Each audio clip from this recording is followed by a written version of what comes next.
Nauta, your Metro Denver real estate agent, and I am here in Parker at the Crescendo collection at Stepping Stone, and we are going to check out Plan 2202 by Shea Homes.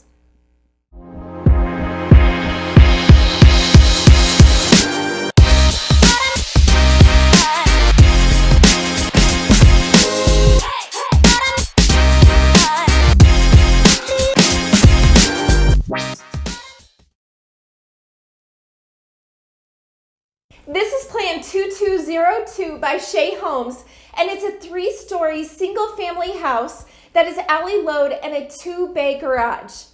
And there are 2 exterior elevation options, traditional and modern farmhouse, and with a specific model, you have 1 spacious covered patio off of the living room. And you also have a little front yard space, and the builder actually installs the landscaping, so you just have to maintain it. And this floor plan is 4 bedrooms, 3.5 bathrooms, and has almost 2,300 square feet. And there is currently a wait list. And Shea Homes is releasing more homes each month.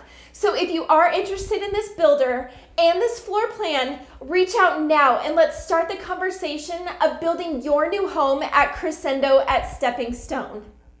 And if you have any questions, have a development or floor plan that you're interested in seeing, feel free to contact me and reach out, like, subscribe, and comment. Enjoy the tour.